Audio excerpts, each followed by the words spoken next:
अस्सलाम वालेकुम students, lecture number 2 structure of atom. तो जिस तरह प्रीवियस लेक्चर में हमने लास्ट पोर्शन में इलेक्ट्रॉन, प्रोटॉन, न्यूट्रॉन के जो मासेस देखे थे, चार्जेस देखे थे, तो उनका ये एक टेबल भी बना हुआ है स्टूडेंट्स। आप इसको टेबल की फॉर्म में, टेबुलर फॉर्म में भी याद कर सकते हैं। रजिस्टर पर इसकी अच्छे से प्रैक्टिस कर लें स्टूडेंट्स, ये आपको एमसीक्यू में भी काम आएगा, न्यूमेरिकल्स में भी ये काम आता है।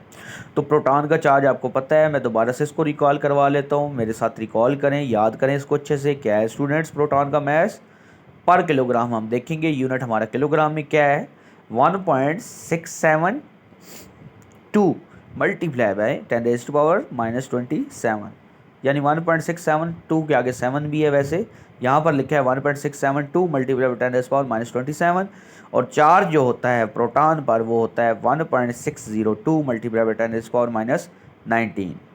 ओके स्टूडेंट्स, और इसका जो रिलेटिव मास आ रहा है वो 1 आ रहा है, और रिलेटिव चार्ज आ रहा है वो +1 आ रहा है। इसी तरीके से न्यूट्रॉन का जो चार्ज आ रहा है वो 1.675 मल्टीप्लाई बाय 10⁻⁻27 आ रहा है बेसिकली, जिसमें मैंने आपको लास्टली बताया भी था जो न्यूट्रॉन होता है वो प्रोटॉन से थोड़ा सा मैसिव होता है, ठीक है, थोड़ा सा मैसिव हो जाता है। अच्छा, फिर इसी तरीके से क्योंकि वो जो था उसकी वजह मैंने बताई थी, 1.672 पर जा रहा है, लेकिन ये 1.6750 पर आ रहा है न्यूट्रॉन। यहाँ पर 0 और 5 नहीं, 7 नहीं लगा हुआ, लेकिन मैं आपको बता रहा हूँ 0.23 जो है इसका डिफरेंस आ रहा है, और मल्टीप्लाई बाय 10⁻⁻27। इसके ऊपर कोई चार्ज नहीं होता, इसका जो रिलेटिव मास है वो 1 है, और इसके ऊपर चार्ज कोई नहीं होता। इलेक्ट्रॉन का जो आ रहा है वो 9.109 मल्टीप्लाई बाय 10⁻⁻31, और इसका चार्ज है 1.602 मल्टीप्लाई बाय 10⁻⁻19, ठीक है, और रिलेटिव इसका मास 1/1836, और इसका जो चार्ज आ रहा है वो -1 आ रहा है। ओके स्टूडेंट्स, अच्छे से समझ आ गया आपको। इलेक्ट्रॉन का जो चार्ज है वो 1.602 मल्टीप्लाई बाय 10⁻⁻19 है, 1.602, ठीक है। अब बिहेवियर की हम बात करेंगे, जो हमारा मेन लेक्चर है आज का, जिसके ऊपर हमने डिबेट करनी है, बिहेवियर ऑफ इलेक्ट्रॉन, प्रोटॉन और न्यूट्रॉन इलेक्ट्रिक फील्ड में। तो बेसिकली स्टूडेंट्स, जो प्रेजेंस है ना इलेक्ट्रिक फील्ड में इलेक्ट्रॉन, प्रोटॉन और न्यूट्रॉन की, वो बेसिकली जो चार्जेस इनके अपोज होते रहते हैं, चार्जेस के ऊपर ये डिपेंड करता है कौन सा चार्ज है, किस तरफ ये डिफ्लेक्शन शो करेगा। अब सबसे पहले हम इलेक्ट्रॉन के ऊपर बात करने जा रहे हैं जी डायरेक्टली। इलेक्ट्रॉन जो है वो चूँकि नेगेटिव चार्ज है, ठीक है, और इलेक्ट्रिक फील्ड की से ये बेसिकली क्या मूव करेगा, इसके अगेंस्ट डायरेक्शन में मूव करेगा, वहाँ भी नेगेटिव चार्ज है, तो इसलिए ये इलेक्ट्रॉन जो है वो इलेक्ट्रिक फील्ड से डिफ्लेक्शन शो करेगा, और ये पॉजिटिव पोल की तरफ क्या करेगा, मूव करेगा। और पॉजिटिव चार्ज की तरफ हम बात करें तो positive charge definitely negative electric field की तरफ क्या करेगा, स्ट्रांगली जो जाएगा, मूव करेगा उसकी जानिब, ठीक है, टुवर्ड्स नेगेटिव पोल। आपको पता ही है, मैंने अभी बताया भी, इलेक्ट्रिक फील्ड पर नेगेटिव चार्ज होता है। फिर न्यूट्रॉन की हम बात करें स्टूडेंट्स, तो न्यूट्रॉन पर कोई चार्ज नहीं होता, वो न्यूट्रल होता है, उस पर कोई निग्लिजिबल फोर्सेज होती हैं, वो कोई डेविएशन ही शो नहीं करेगा इलेक्ट्रिक फील्ड पर, बस सीधा सीधा गुजर जाएगा स्ट्रेट। अब इलेक्ट्रॉन, प्रोटॉन, न्यूट्रॉन जो है उनकी वेलोसिटी भी सेम है, उनकी पाथ ऑफ डाइवर्जेंस आ रही है, ठीक है। इलेक्ट्रॉन, प्रोटॉन, न्यूट्रॉन पर वो किसके ऊपर डिपेंड कर रही है, वो इलेक्ट्रिक फोर्सेस के ऊपर डिपेंड कर रही है। इलेक्ट्रॉन जो है वो इलेक्ट्रिक फील्ड के ऊपर जो है वो कर्व शो कर देता है। अच्छा, यहाँ पर मैं आपको डायग्रामेटिकली यहाँ पर चीज़ समझा देता हूँ, गौर से देखें। अब जैसे कि ये स्ट्रेट है न्यूट्रॉन, मैंने आपको पहले ही बता दिया, वो स्ट्रेट गुजर जाएगा, अनडिफ्लेक्टेड गुजर जाएगा। प्रोटॉन जो है वो बेसिकली जो है वो यहाँ से लेफ़्ट हो गया, और इलेक्ट्रॉन जो है वो यहाँ से राइट हो गया।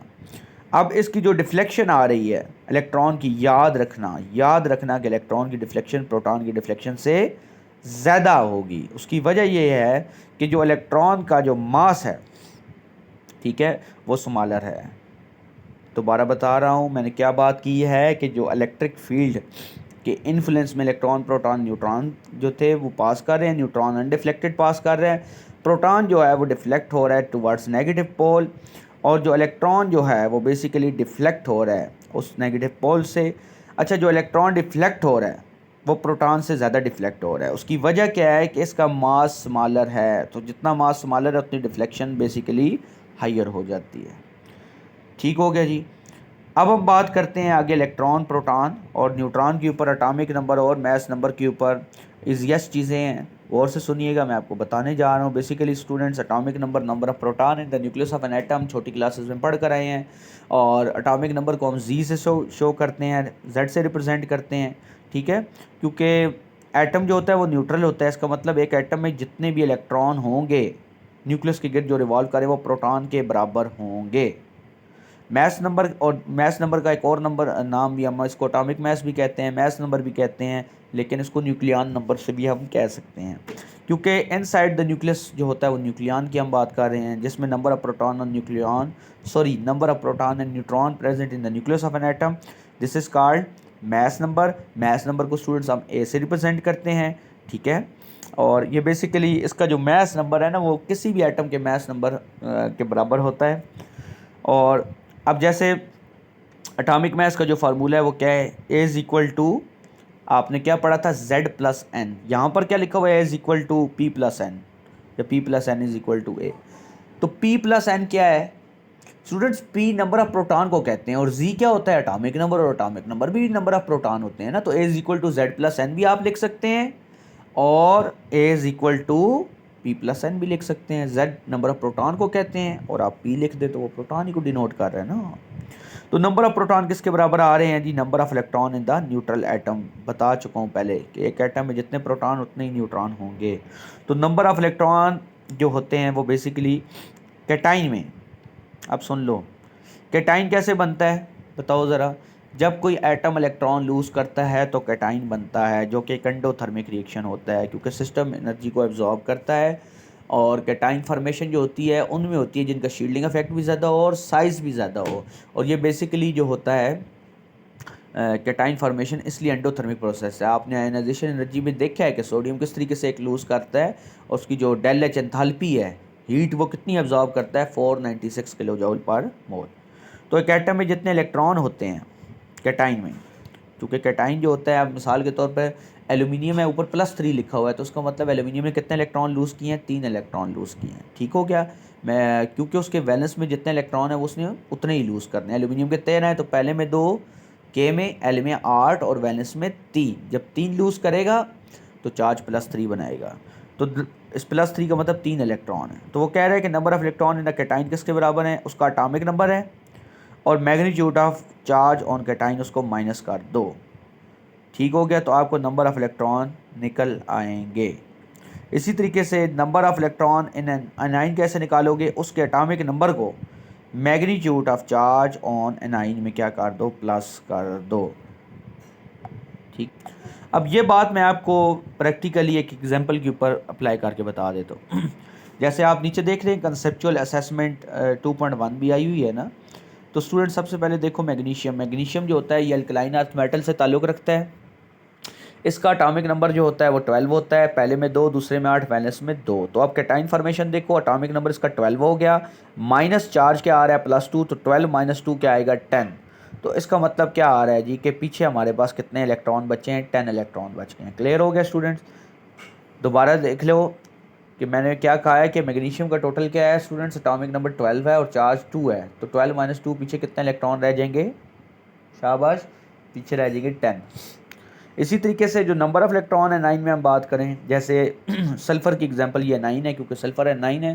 स्टूडेंट सल्फ़र का ताल्लुक जो है वो पी ब्लॉक से है, पी ब्लॉक में ऑक्सीजन फैमिली, ठीक है, उससे इसका ताल्लुक है, और ऑक्सीजन फैमिली ग्रुप 16 में आती है। ऑक्सीजन के नीचे ही सल्फ़र आ रहा है।